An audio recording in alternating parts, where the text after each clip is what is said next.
Send him in. Sir.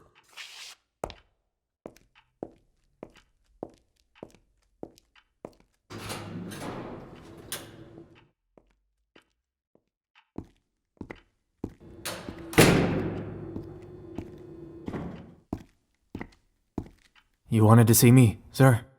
Have a seat, son. I think you can guess what this is all about. Yes, sir. The giant. Right. The supposed giant. Your unit's report just came across my desk, and you can imagine the hesitation to submit such a story. I'd like to hear your account of the incident in Kandahar. Sir, Sergeant... I've already talked to your sergeant, and now I'm talking to you. Yes, sir. Go on, son. Start from the beginning. Right. Our CO dispatched us at 0600 to search for the missing recon unit. They were late on their check-in by 3 days. Our orders were locate, assist, or verify. We geared up under the assumption that they had been ambushed by hostile forces. With a 6-man unit, we moved low and fast. We started by heading in the general direction they had led, and then followed what we thought would be the most reasonable path through the mountains with the best protection from potential ambushes.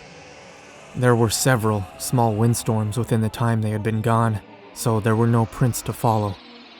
We were reasonably confident that we had their trail, however. On day 4, we approached this mountain, and something just felt off. There were many rocks arranged in a way that looked as if someone had put them there.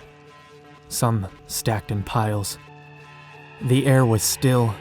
You could cut the tension with a knife. We came around this corner, and there was a large cave opening. In front of it, there were more piles of rocks. Some massive, but also bones. We're not close enough yet to identify what kind of bones, but I see pieces of what I immediately recognize as US military comms equipment. A cold chill struck us all in that instant. We knew this was the place something went down. I was thinking of an ambush or maybe an animal. Could have been anything. There was quite a bit of room in front of the cave, but inside it appeared as if it just dropped off. We couldn't tell how far back the cave went from outside, as it was pitch black inside. But we got into a proper dispersal formation in case it was an ambush. We were prepared for just about anything, except for what happened. A shadow stirred from inside the cave, nearly at the top. At first I thought maybe it was a big-ass bat, or an eagle or something, but then it came all the way out. It was a man, at least 12 to 15 feet tall. Not a man, this is a fucking monster.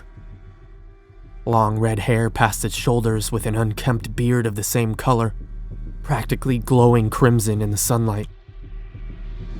For a moment, we all kind of freeze, unable to comprehend what we're even looking at. It was Dan who acted first. He took point and drew the giant's attention by shooting at him. This kind of broke us all back into reality. The whole thing was surreal, but I think our training took over when hearing the gunfire. Over here, you ugly fuck! Dan is moving towards him, and one of my brothers is laying down fire. I start firing. That's when this thing skewers Dan right through the chest with this big fucking pike.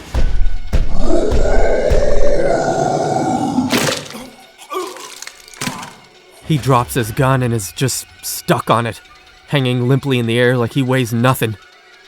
We all just clicked in. I think seeing that thing kill our brother brought in this focus or battle lust. I don't know what it was, but I just remember screaming, "Shoot him in the face! Shoot him in the fucking face!" We're all firing now, and his face is twisted like a demon. You can see it in his eyes. The only thing he wants is to rip us apart. Dan's body is still stuck on his pike. He's got him, and he's coming after more. We're all just shooting, but he's not going down. He's taken multiple hits and he's still moving. He's so big I can feel the ground vibrate under his footsteps. Finally, after maybe 30 seconds of taking fire, he staggers and he goes down. Half his face is nearly gone, and there are holes all over his neck and torso. I don't know how anything could stand up to that much fire. We look at him, he fucking stinks. He's got 6 toes on each foot, and 6 fingers on each hand. We can see 2 separate rows of teeth through his ripped up face. And judging by all the bones, he's been fucking eating people. We radio back to base, and they send a helicopter that drops off some cargo netting. They tell us to bundle the giant up, and a second, bigger helicopter comes to pick up the body. The first chopper takes us and Dan's body back to base. And here we are.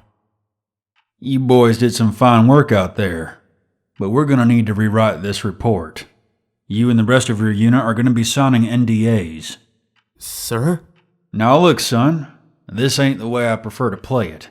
But I got the Secretary of Defense so far up my ass on this that I'm not sure which one of us is conducting this debriefing. Sir, Dan is dead. That fucking thing killed him. Our boy died a hero, protecting his brothers and serving his country. Ain't no one gonna take that away from him, you hear me? But orders from the very top say that this giant shit goes away.